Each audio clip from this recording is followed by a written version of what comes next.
Hello students, welcome back to our channel Gyan Manjari Online Education. I hope you all are fine and safe at your home. So my dear all students, today onwards we are going with some questions and how to give the answers of book, brain and heart question. Book brain और heart question के answers कैसे सोच सकते हैं, उसके types तो हमने देख लिए है, पर उसके आंसर कैसे लिख सकते हैं. So let's see. So, steps to answer book, brain, and hard questions. So, we must follow the following steps while answering book, brain, and hard questions. So, first, where did he go in the end?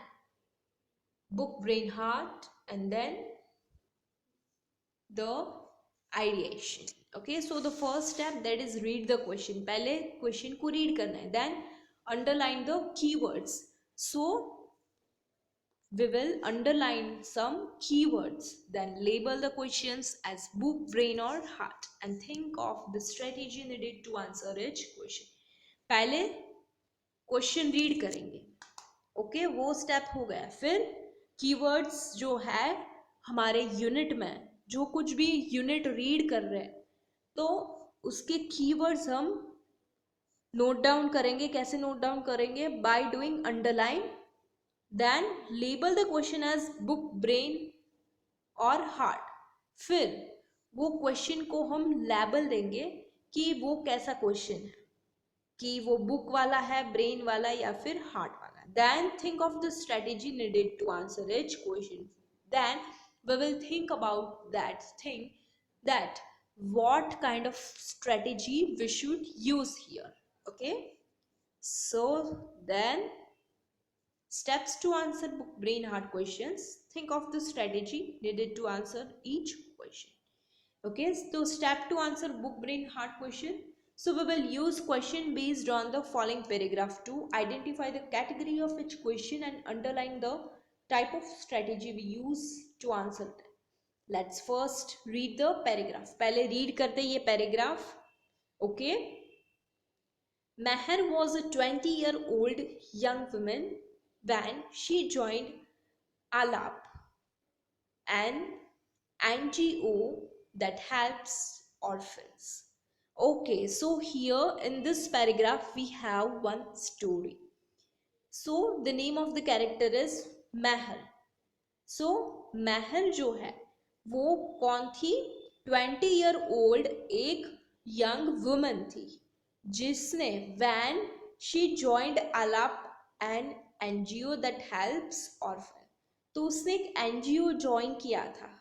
उसका नाम क्या था? आलाप. AALA पे. आलाप मतलब यहाँ पे ये हो सकता है किसी का शॉर्ट फॉर्म हो. ओके, जब वो 20-year-old थी तब उसने ये NGO था वो ज्वाइन किया था, जो NGO ऑर्फन्स, मतलब कि जिसके फादर मदर्स नहीं होते हैं, उन लोगों को हेल्प करते हैं. वो NGO उसने, किसने? महर ने 20-year-old थी तब उसने ज्वाइन किया. She was an orphan and knew how it feels to be one because Mehar was also orphan. और उसे पता था कि अगर जो कोई ऑर्फन होता है तो उसे कैसा फील होता है. This made her choose social work as her profession. इसलिए उसने सोशल वर्कर का प्रोफेशन चूज किया. Today she has her NGO that helps orphans and women live in a better life. तो आज की बात करें कि आज उसका खुद का NGO है कि जो ऑर्फन, मतलब जिसके माँ बाप नहीं होते, ऐसे बच्चे को हेल्प करते हैं और विमेन को हेल्प करते हैं अच्छी लाइफ जीने के लिए. ओके, तो NGO का फुल फॉर्म क्या है आपको पता है? Okay, let me tell you. NGO. N means, what is the meaning of NGO? Anybody can predict the meaning of this NGO? Non-government organization. Okay, so that is the full form of NGO. Okay students, so यहाँ पे कौन सा character है? महर है। Okay, तो महर 20-year-old girl थी जब उसने एनजीओ ज्वाइन किया था। ओके, तो ये जो एनजीओ मतलब नॉन गवर्नमेंटल ऑर्गेनाइजेशन उसने ज्वाइन की थी, वो ऑर्फन और विमेन को हेल्प करती थी, and she is respected and love by many. बहुत ऐसे लोग थे जो उसका रिस्पेक्ट करते थे और उसे बहुत प्यार करते थे, क्योंकि उसका काम ही बहुत अच्छा था इसलिए। So here we have the question, okay, who is Mehar, what is her profession, what is Meher respected and loved for, and the third, that is what do you want to become when you grow up, explain. Okay, so let's go with first question. Okay, तो पहले हम लोग क्या करेंगे, ये question के answer देने के लिए we will do underline the keyword. तो पहला स्टेप था रीड द क्वेश्चन, तो हमने क्वेश्चन रीड कर लिए, okay done. Second step underline the keywords. तो कीवर्ड्स क्या है? Who, what, you want to become, explain. तो ये अंडरलाइन कीवर्ड्स मतलब क्वेश्चन में से पहले हम लोग देखेंगे कि कौन से टाइप का क्वेश्चन है, कैसे क्वेश्चन पूछा गया है। देन लेबल द क्वेश्चन, जैसे कि हु वाले क्वेश्चन होते हैं तो वो एग्जैक्टली कैसे होते हैं? बुक क्वेश्चंस होते हैं। देन व्हाट वाले होते हैं, ज्यादातर व्हाट वाले ब्रेन वाले होते हैं। Then the third one, do you want to become, explain, आपका ओपिनियन चाहते, तो वो हुआ आपका hard question. Okay, so this is the way to identify the type of the question. Okay, so think of the strategy needed to answer each kind of question. Okay, so think of the strategy needed to answer each kind of question. Book, who is Meher, what is her profession? Meher कौन है? So Meher was a 20-year-old young women. Okay, उसका answer तो हमें book में से ऐसे मिल गया। Then what is her profession, उसका प्रोफेशन क्या था? This made her choose social work as her profession. तो हम लोग लिख सकते हैं कि social work is her profession. Okay, she was a social worker by profession. ऐसे सेंटेंस थोड़ा बनाकर लिखेंगे book question. Then brain question, what is Meher respected and loved for? Today she has her NGO that helps orphan and women to live a better life. She is respected and loved by many. पर ऐसा तो हम answer में नहीं लिख सकते, right? तो question के अकॉर्डिंग हमें थोड़ा बहुत आंसर लिखना पड़ेगा, थोड़ा दिमाग लगा के, राइट? तो ये तो हमारा सिर्फ क्लू है और सोचना है। Look for textual clues and thing. Okay, तो क्या हो सकता है? Meher is respected and loved for the work she is doing for other orphans and women to live a better life through her NGO. उसके NGO के through वो जो work कर रही है और ऑर्फन लोगों के लिए और विमेन के लिए, कि जिससे उसकी लाइफ बेटर बन सकते हैं, इसलिए उसका नाम ऐसे रिस्पेक्टेड और ज़्यादातर लोग उसे बहुत लव करते हैं। What do you want to become when you grow up? जब आप बड़े हो जाएंगे तब आपको क्या बनना है? एक्सप्लेन करो। तो यहाँ पे express what you think and feel. Okay, so उसने आलाप ज्वाइन किया, जो एनजीओ है किसे हेल्प करते हैं? ऑर्फन लोगों को हेल्प करते हैं, राइट? तो आज she has her on NGO, उसका खुद का एनजीओ है जो ऑर्फन्स को हेल्प करता है। तो ऐसे कीवर्ड्स है, मतलब कीवर्ड्स तो नहीं बोल सकते पर ऐसे आइडियाज़ है हमारे पास, क्लूज है। ओके, तो इससे आप क्या फील करते हो कि आपको क्या बनना है? Okay, so let's see. So I spend most of my free time helping my mother in the kitchen. I enjoy watching her cook. I too want to become a great cook like her. I will become a chef when I grow up. तो मैं ज़्यादातर time जब मैं free होती हूँ तो मैं मेरी मदर के साथ किचन में स्पेंड करती हूँ. तो जब वो खाना बनाती है मेरी मम्मा, तो वो मैं देखती हूँ और बहुत एंजॉय करती हूँ. तो मुझे ऐसे उसकी तरह ही अच्छा कुक बनना है. और मैं जब बड़ी हो जाऊँ तो मुझे क्या बनना है? शेफ बनना है. Okay, it's very good. Okay, so let's go further.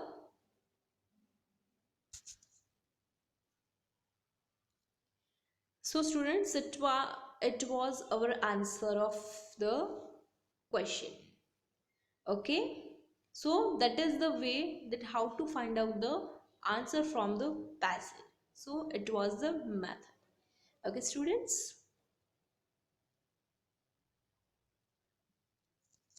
So students, as we know कि हमने लास्ट लेक्चर में आइडिएटिंग पिक्चर के बारे में देखा था कि कैसे राइटिंग स्किल कैसे राइट करते हैं. So here we have ideating for a picture description. Okay, so that is new topic for you. Ideating for a picture description. Picture description के लिए कैसे आइडियाज लगाते हैं.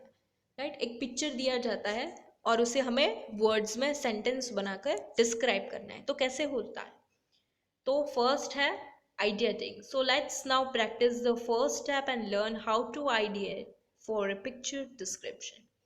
So here students, you have the picture. तो आप क्या देखते हैं यहाँ पे? So water is there.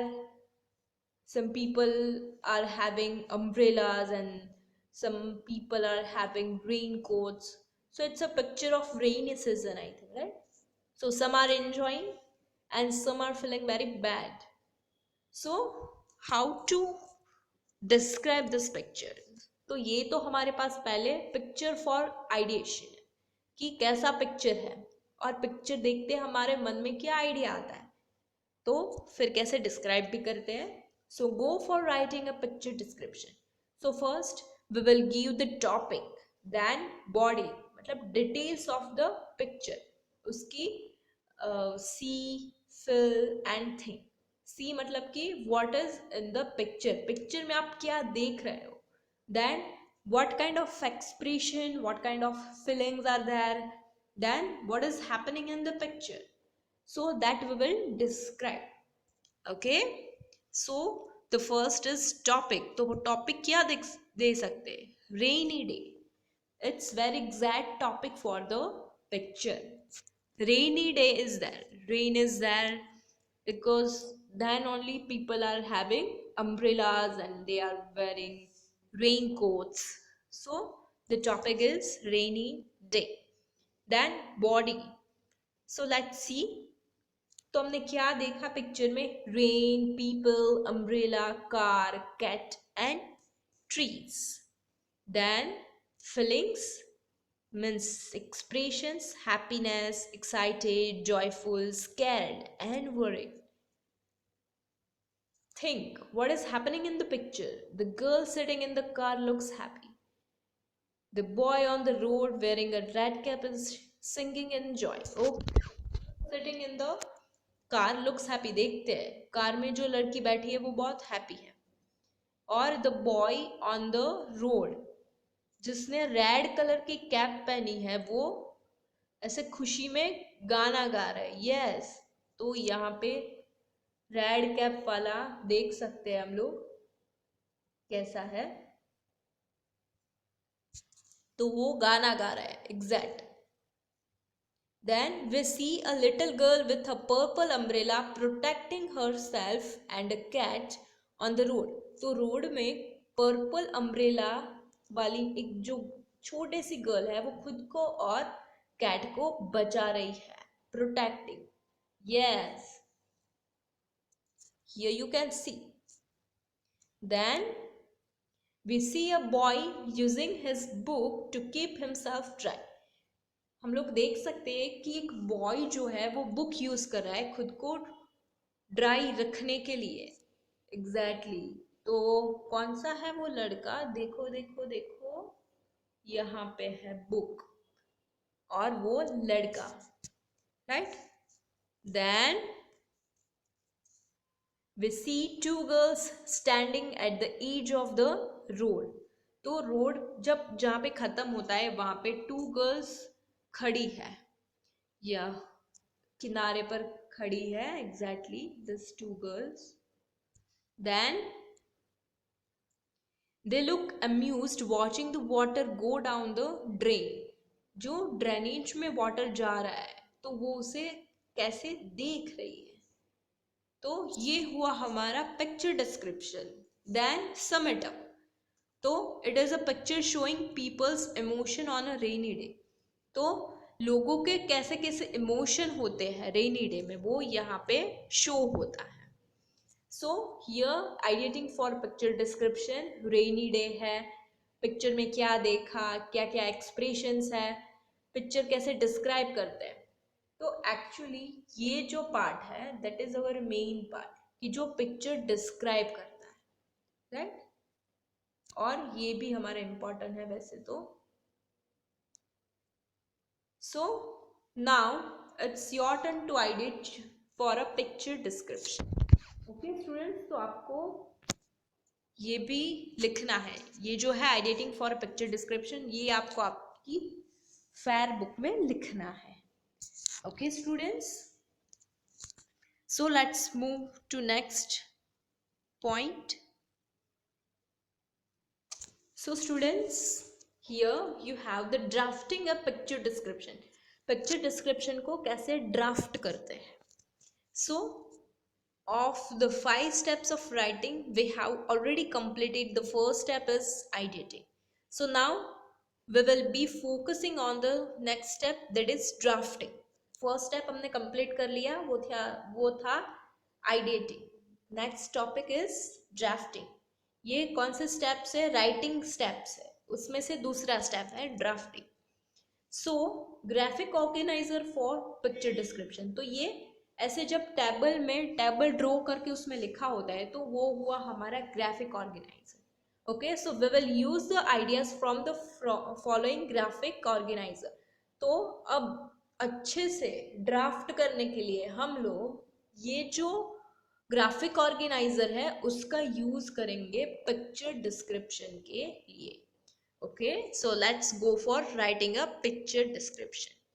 So drafting a picture description, introductory sentence, then body and then concluding sentence. तो ये ऐसे 3 पैराग्राफ हम लोग prepare करेंगे. So we will write our picture description in this format. So what is the format?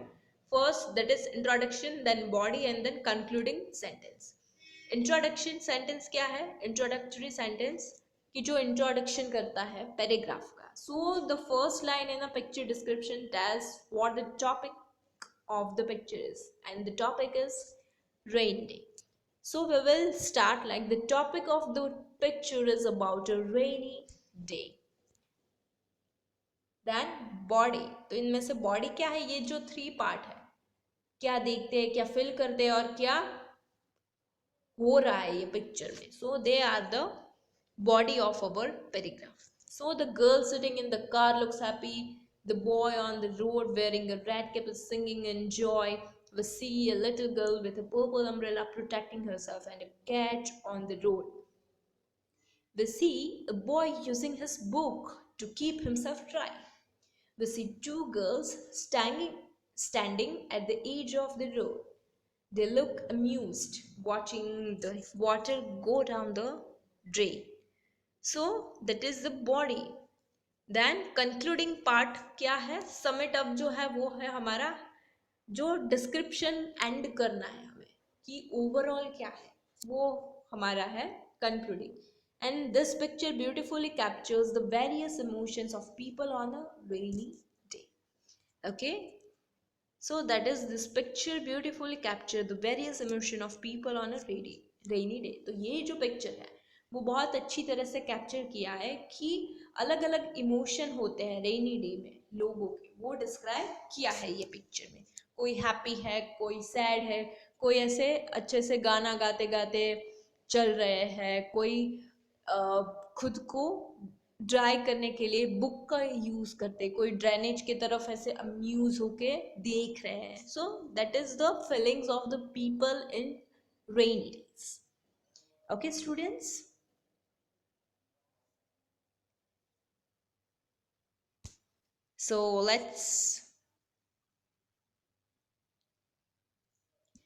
So students, here we are going to end up our today's lecture. Whatever the work I have given you to write down in your fair book, it's your homework. Okay, so write it down in your fair book with good handwritings and send it to me on time. Okay students, and if you find any difficulty regarding that, ask me. Okay, thank you my dear all students, and have a nice day.